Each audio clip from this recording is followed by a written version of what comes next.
하나님의 공의와 인간의 고통 시리즈 5번째 시간으로 본문은 출애굽기 12장 29절에서 36절입니다. 본문은 출애굽기 12장 29절에서 36절을 제가 봉독하겠습니다. 밤중에 여호와께서 애굽 땅에서 모든 처음 난 것 곧 왕위에 앉은 바로의 장자로부터 옥에 갇힌 사람의 장자까지와 가축의 처음 난 것을 다 치심에 그 밤에 바로와 그 모든 신하와 모든 애굽 사람이 일어나고 애굽에 큰 부르짖음이 있었으니 이는 그 나라에 죽임을 당하지 아니한 집이 하나도 없었음이었더라.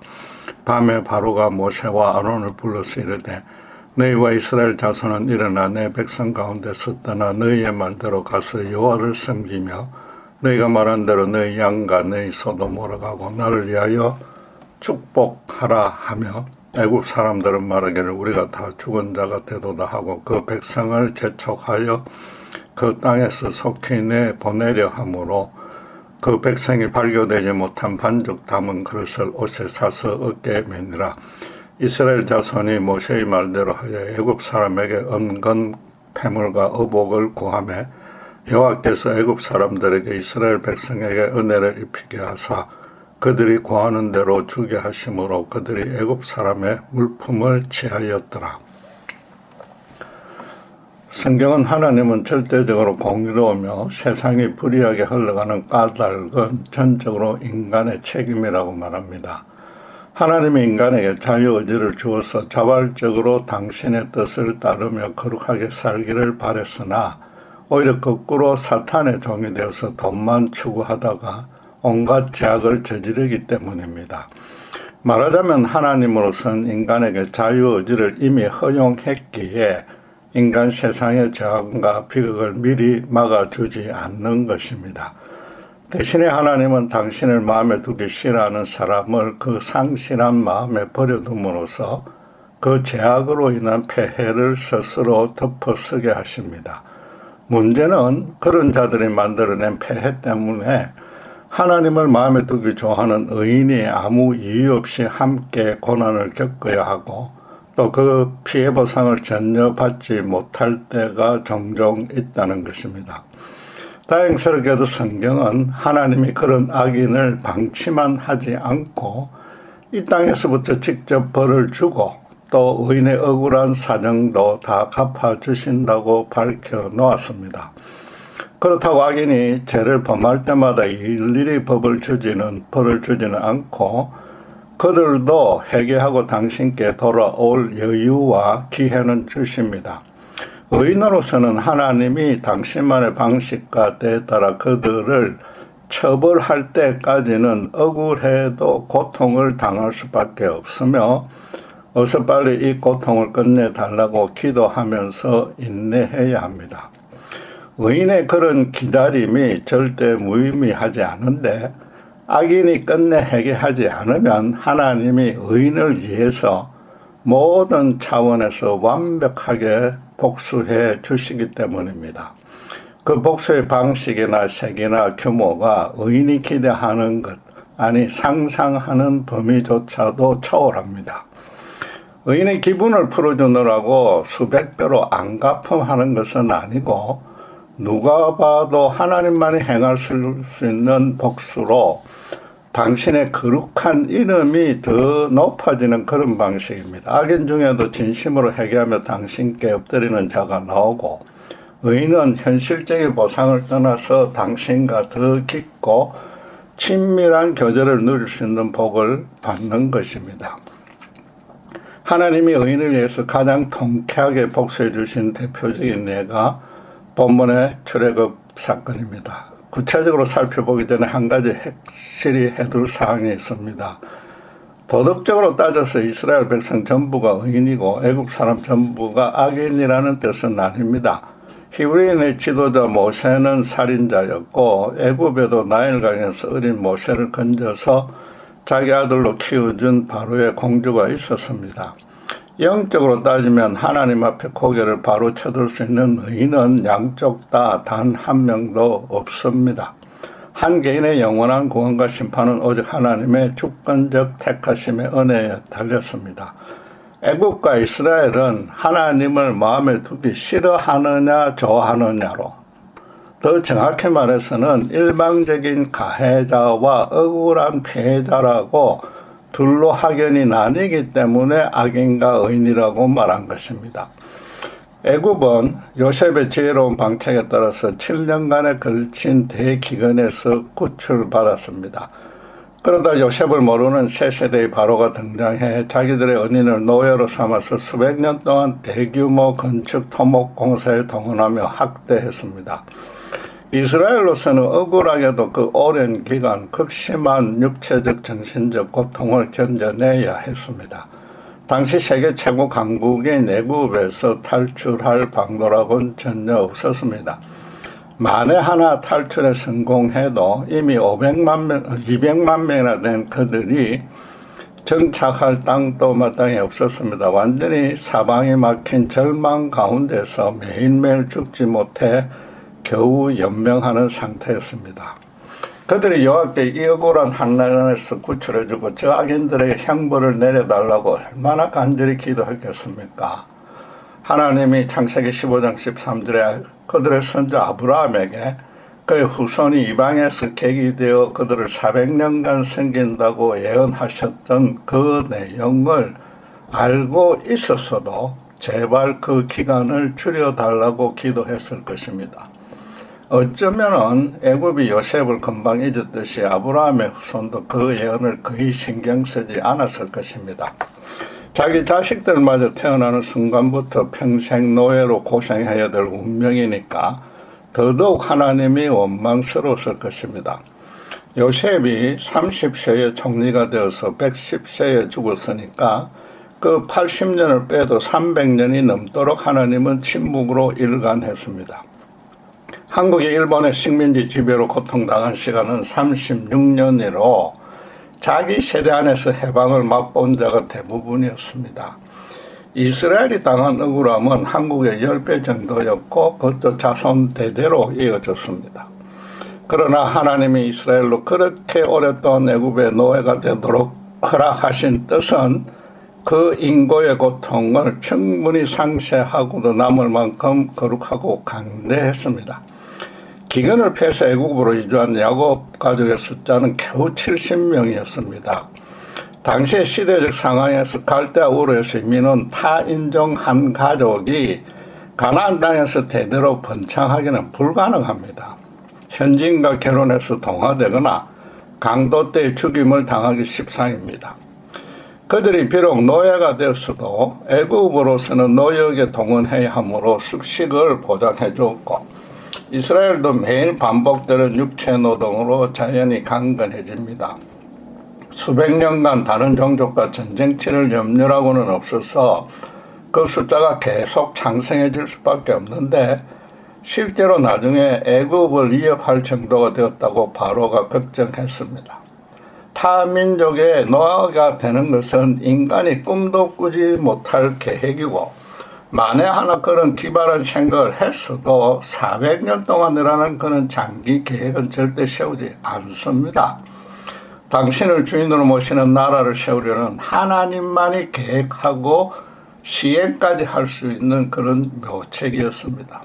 신실하신 하나님은 오래전에 아브라함에게 한 약속도 한 채 차질 없이 실현했습니다. 이스라엘로서는 무려 300년이 지나서야 기도의 응답을 받았지만 하나님이 애굽을 철저하게 응징하여서 의인 이스라엘의 억울함도 완벽하게 풀어주었습니다. 흔히들 애굽에게만 10번의 엄청난 재앙을 내리고 마지막에는 그 군대를 홍해 바다에 수장시켰기에 이스라엘만 편애하는 불공평하고 잔인한 하나님이라고 비난합니다. 그 비난이야말로 아주 불공평한데 400년간 이스라엘을 노예로 부려먹었던 애굽의 그 잔인함에는 눈을 감았기 때문입니다. 기독교의 하나님을 천성적으로 싫어하는 인간의 악한 본성에서 비롯되었기 때문에 그건 일구할 가치도 없습니다. 하나님이 마지막 애굽의 장자를 죽이는 심판을 빼고는 9번의 기적적인 재앙들이 엄청난 규모이긴 했어도 애굽에게 인명피해를 준 적이 없습니다.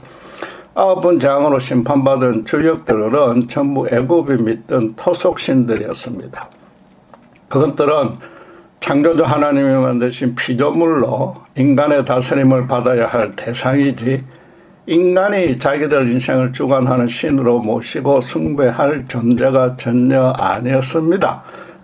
애굽 사람들은 제발 이 땅을 실제로 통치하는 신이 누구인지 깨닫고서 그 우상들을 버리고 참신인 당신께로 돌아오라는 하나님의 자비로운 배려였습니다. 그런데 바로가 거짓으로 회개하는 척만 해도 하나님은 재앙을 끝내주었으나 곧바로 바로는 더 완악하게 하나님의 택한 백성들을 괴롭혔습니다. 인간 세상에서도 잘못하면 3번만 용서해주고 4번째는 크게 징계합니다. 하나님은 인간 인내의 한계인 3번의 세배인 무려 9번이나 참아주었던 것입니다. 하나님 그리고 10번째가 되었어야 처음으로 애굽 사람에게 한 집도 빠지지 않고 장자를 죽이는 벌을 내렸는데 이것 또한 절대로 과도한 벌이 아니었습니다. 바로는 이미 히브리인 남자아이가는 태어나자마자 다 죽이는 더 잔인한 참극을 자행했습니다. 장자만 죽였기에 지금 애굽의 장자만 죽였기에 살아남은 백성의 숫자가 훨씬 많았습니다. 애굽이 하나님께 마땅히 받아야 할 형벌보다 그럴 자격이라고 넘는데도 용서받은 은혜가 훨씬 더 컸습니다. 막상 가장 먼저 심판받아야 할 악의 개수 바로는 살려주었습니다. 대신에 장자를 죽임으로써 그 집안 전체를 멸한다는 의미를 확실히 했습니다. 당시 바로는 애굽에 살아있는 최고의 신으로 숭배받았습니다. 9번이나 그들의 우상들을 파괴 심판했음에도 바로와 애굽 백성들은 여호와가 어떤 분인지 전혀 깨닫지 못했습니다. 그 능력이 자기들 신들과는 비교가 안 될 정도로 엄청난다는 사실을 확인하고도 끝까지 완악하게 대적했습니다. 그래서 마지막으로 바로의 장자를 죽임으로써 애굽 최고의 신의 명맥을 완전히 끊어버린 것입니다. 무엇보다 억울한 노예였던 이스라엘도 이때 사실은 하나님의 심판받을 대상이었습니다. 그날 밤에 이스라엘도 밖에 나오면 죽음을 면치 못했는데 양의 피를 문에 바르고 집 안에 머물러서 죽음의 사자가 심판해서 면제해 준 것뿐입니다. 이스라엘도 평소의 죄악과 또 나중에 시내산 금송아지 배역 사건에서 보듯이 애굽의 우상 숭배에 많이 오염되었던지라 하나님 앞에 죽어 마땅한 죄인이었던 것은 똑같았습니다. 애굽만 피해를 본 앞선 9번의 심판과는 달리 이 10번째 장자 심판은 이스라엘도 사실상 함께 심판의 대상이 되었으므로 하나님이 공평한 분이라는 더 확실한 증거인 것입니다. 열이라는 완전 숫자가 의미하듯이 하나님은 인내의 한계가 찰 때까지 완전한 인자를 애굽에게 베푸셨고 또 마지막 10번째 심판으로 당신의 공의를 완전히 실현했던 것입니다. 나아가서 당시 이방 세계를 대표하는 최강국 애굽을 완벽하게 심판함으로써 세상의 모든 우상도 심판하며 온 세상에 당신의 공의를 실현한 셈입니다. 죽음의 사자가 양의 피로 이스라엘의 심판을 면제해 준 것은 언젠가 세상 죄를 지고 가는 어린 양으로 예수님이 오셔서 당신의 공의를 완성할 것이라는 예표였습니다. 하나님은 애굽을 최고한 걸로 그치지 않고 이스라엘의 억울함도 단번에 해소해 줬습니다. 애굽의 가축들과 검은 보화를 향긋이 하도록 이끌었습니다. 애굽으로서는 모든 장자와 가축의 초태생마저 저울지에 죽는 심판을 받았기에 더 이상 버티다가 남은 자들마저 죽을 것이 뻔하니까 이스라엘의 요구를 안 들어줄 수 없었습니다. 불신자들이 죽음을 눈앞에 두면 비로소 혹시라도 하나님께 벌받으면 어떡하나 싶어서 일단 회개하고 보는 그런 경우와 같습니다. 애굽이 세계 최강국이 되고 백성이 그런 재산을 갖게 된 까닭이 바로가 정치를 잘하고 자기들 우상신이 도와주었기 때문이 아니라는 것입니다. 천지 만물을 지으시고 영원토록 통치하시는 살아계신 여호와께서 그들에게도 풍요롭게 생활할 수 있는 일반적인 은총을 베풀었기 때문임을 깨달으라는 뜻입니다. 자기 생명이 이어별 팔자 비로소 겉으로나마 고분고분해졌는데 최소한 이스라엘 노예들 때문에 그동안 호의호식했다는 사실은 인정한 것입니다. 이스라엘은 무려 300년 동안 임금 한 푼도 받지 못하고 자손 대대로 노동력을 애굽에게 착취당했습니다. 그 액수를 계산하면 천문학적인 숫자가 될 것이고 애굽 전체를 다 가져도 모자랄 것입니다. 인간적 생각으로는 하나님이 거꾸로 애굽을 이스라엘의 노예로 삼아 똑같은 기간 동안 부려먹게 해줘야 시원할 것 같습니다.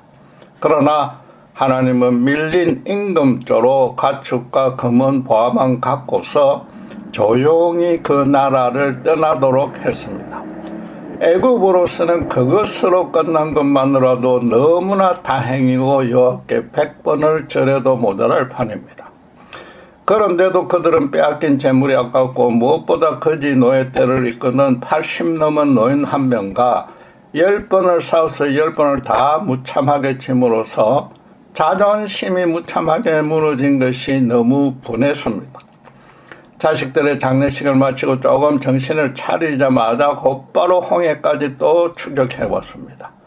또다시 홍해에 직접 뛰어든 군대만 수장시킨 하나님의 형벌은 여전히 그들의 제약에 비하면 아주 약했습니다.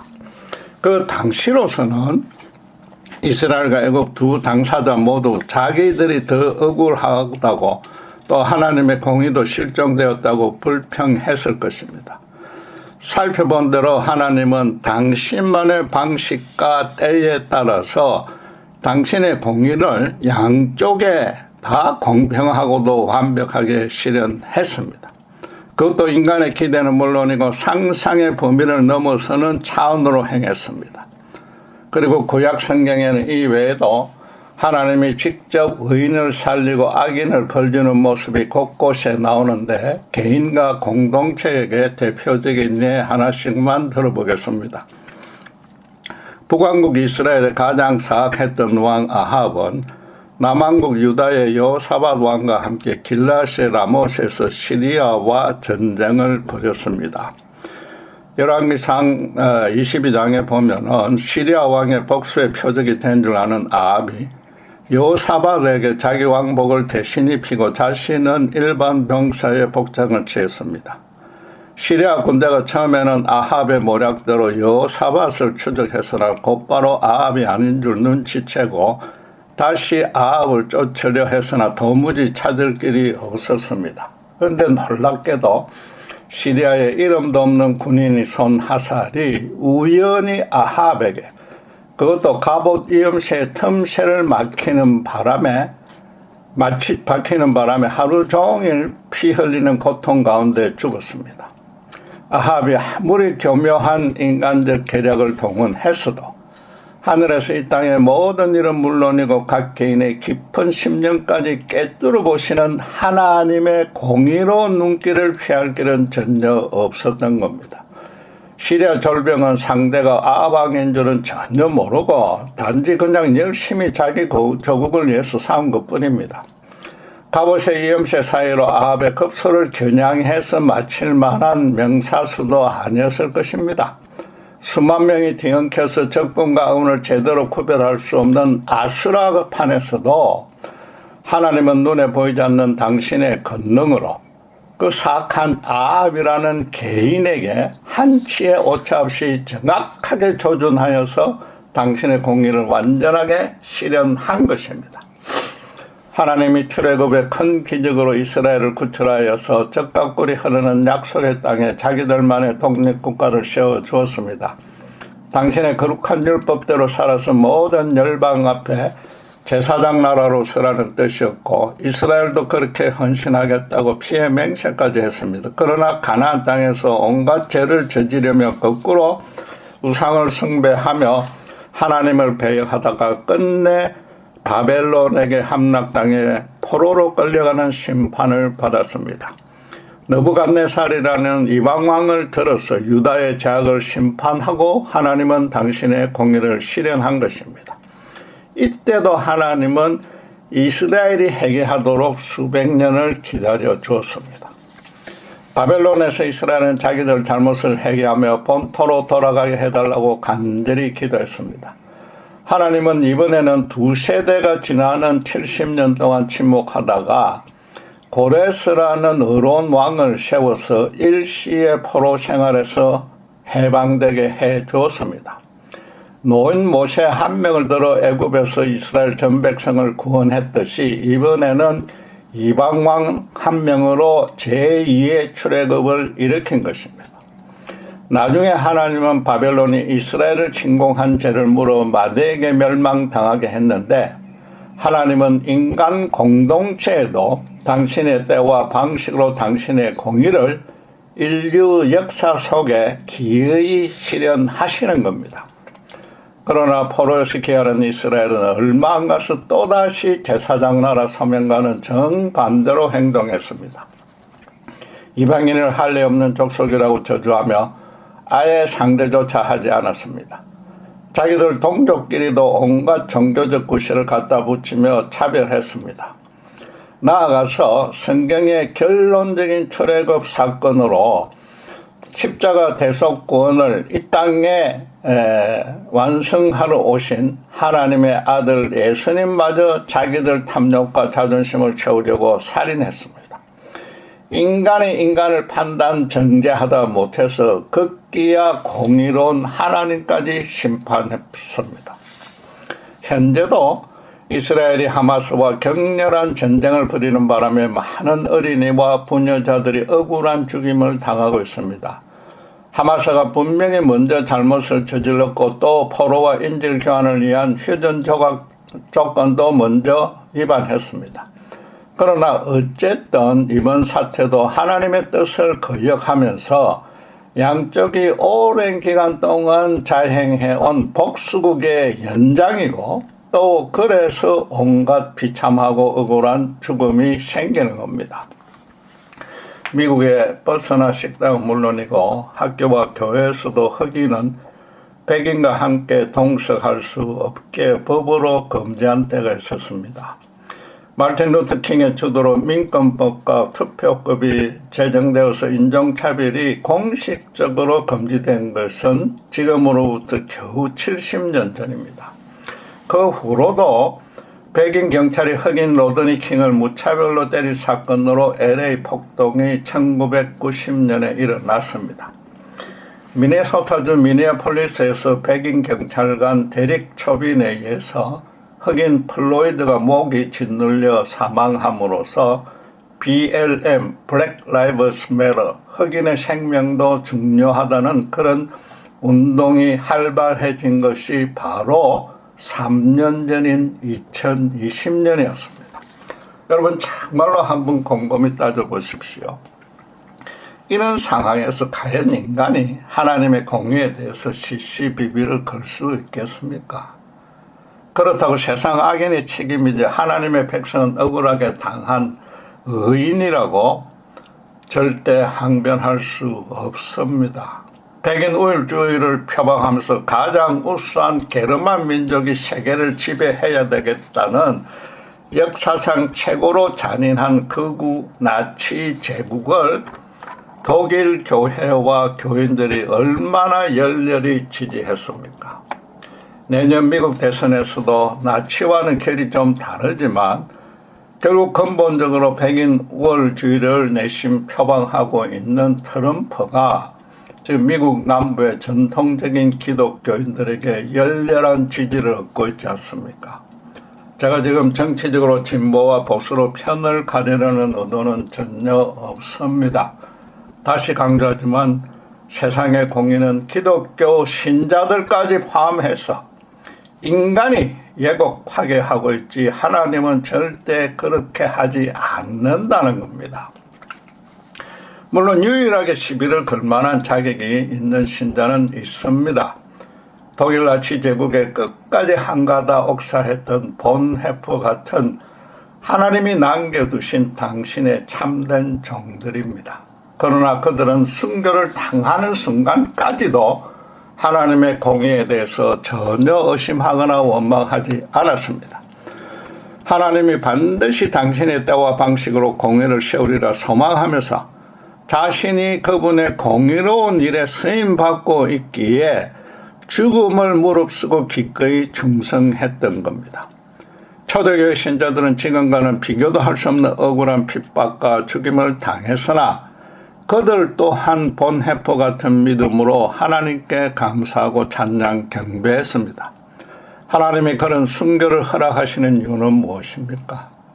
당신께서 남겨둔 당신의 종들어 참된 신자들어 오직 당신만 주인으로 모시는 세상과 구별된 삶을 살게 함으로써 불신 세상 앞에 당신의 이름을 높이기 위해서입니다. 초대교회 신자들이 예수님이 어서 빨리 오시길 갈망하고 있을 때 바울은 하나님의 공의에 대해서 놀라운 가르침을 주고 있습니다. 데살로니가후서 1장 4절에서 8절인데 좀 길지만 제가 봉독해 보겠습니다. 그러므로 너희가 견디고 있는 모든 박해와 환난 중에서 너희 인내와 믿음으로 말미암아 하나님의 여러 교회에서 우리가 친히 자랑하노라. 이는 하나님의 공의로운 심판의 표요 너희로 하여금 하나님 나라에 합당한 자로 여김을 받게 하려 함이니 그 나라를 위하여 너희가 또한 고난을 받느니라. 너희로 환난을 받게 하는 자들에게는 환난으로 갚으시고 환난을 받는 너희에게는 우리와 함께 안식으로 갚으시는 것이 하나님의 공의시니 주 예수께서 자기의 능력의 천사들과 함께 하늘로부터 불꽃 가운데 나타나실 때에 하나님을 모르는 자들과 우리 주 예수의 복음에 복종하지 않는 자들에게 형벌을 내리시리니 라고 선언합니다. 한마디로 신자가 환난받는 것이 하나님의 공의가 실현되는 표시고 또 하나님 나라에 합당한 자로 여김을 받은 증거라고 합니다. 그 처절한 극심한 핍박으로 순교당하고 있는 그 신자들에게 지금 이렇게 말하는 겁니다. 이게 무슨 위로가 되겠습니까? 그러나 그것이 바로 하나님의 공의라는 겁니다. 대신에 의인이 이 땅에서 환난을 받으나 하나님의 나라에서 참 안식을 얻게 하는 방식으로 하나님의 공의가 실현되고 또 그들을 핍박하는 악인은 당신의 재림 때 영원한 형벌을 내림으로써 공의를 완성하기 때문입니다. 바꿔 말해서 신자가 고난을 겪으니까 주님 재림을 앞당겨 달라고 강구해서는 안 된다는 뜻입니다. 거꾸로 오히려 최대한 늦춰서 악인도 회개하기를 기다리시는 하나님의 그 풍성한 자비에 신자도 동참해야 합니다. 그동안에 신자는 극심한 고난으로 크게 괴롭더라도 하나님의 참 안식과 평강을 누리는 모습을 불신자들이 보고 자기들도 그 하나님의 나라에 참여하고 싶다는 생각이 들게 해야 하는 겁니다. 최근에 팬데믹 사태와 우크라이나와 중동 전쟁 등으로 세계가 바람잘 날이 없습니다. 지구온난화로 세계가 몸살을 앓고 있으며 경제적으로 장기 침체가 예상됩니다. 주님 당시 일용할 양식을 위해서 기도해야 했듯이 지금 21세기 최고 문명사에서도 일반 서민들의 끼니를 걱정해야 될 판국까지 되었습니다. 어찌 보면 하나님이 정말로 완전히 손을 놓고 있는 것 같습니다. 그런데 제가 며칠 전에 불현듯이 미국이 슈퍼파워에 위치해 있다는 사실이 묵묵히 공의를 실현하고 계시는 하나님의 방식일 수도 있겠다는 생각이 들었습니다. 미국에서 살고 있다고 일방적으로 편들 의도는 전혀 없습니다. 지금 미국은 너무 문제가 많으며 도덕적으로도 가장 타락한 나라가 되었습니다. 초등학교부터 LGBTQ 교육을 하고 낙태의 자유화가 이루어지고 여전한 인종차별이 심하고 빈번하게 총기 사고가 일어났고 마약이 범람하는 등 2등 국가로 추락한 지는 이미 오래입니다. 그런데 만약 러시아나 중국의 경제력과 군사력이 지금의 미국처럼 유일한 슈퍼파워가 되었다고 한번 가정해 보십시오. 전 세계를 침공해서 제2의 공산제국주의를 실현했을 것 아닙니까? 그나마 자유민주주의를 표방하는 미국이 현재의 힘을 유지함으로써 그런 최악의 사태를 막고 있으니까 참으로 다행이다 싶었던 겁니다. 자유민주주의는 인간이 고안에 성취한 업적이지 하나님이 주도한 것이 아니라고 반박할 수는 없습니다. 인간에게 그런 이성적 지혜를 심어주신 분이 하나님이며 또 그분은 인간이 자유의지대로 행하도록 허락하고서도 당신의 공의를 완벽하게 실현하신 결과입니다. 지금부터 근 4,000년 전에 당시의 슈퍼파워 애굽을 들어서서 이스라엘을 보호했듯이 지금은 미국이라는 슈퍼파워를 하나님이 들어서고 계시는 줄도 모르는 것입니다. 비록 미국이 많이 타락했어도 아직은 민주적인 절차를 시행하고 있고 인권운동가들이 인간의 존엄성과 자유를 보장하려고 열심히 활동하고 또 지구온난화를 방지하려는 비용과 노력을 가장 많이 경주하고 세계 선교를 위해서도 가장 많은 선교사를 파송하고 있으므로 하나님이 미국을 붙들어주고 있는 겁니다. 미국이 예뻐서가 아니라 세계의 모든 사람을 하나님이 사랑하기 때문인 겁니다.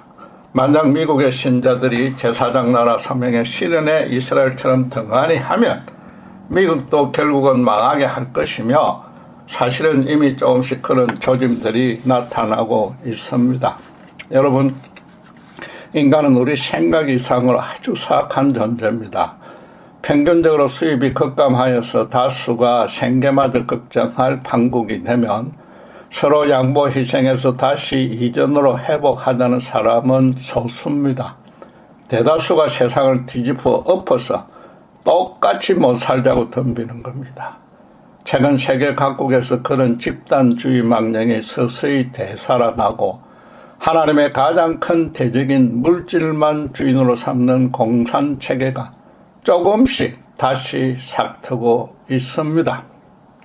여러분, 신자는 과거의 역사를 하나님 중심으로 분별해서 그분이 가르치시는 교훈을 깨달을 수 있어야 됩니다. 세계 역사를 긍정적인 방향으로 전환해야 될 필요가 있는 긴급한 사태 때는 반드시 하나님이 주관한 사건과 인물이 등장했다는 사실입니다.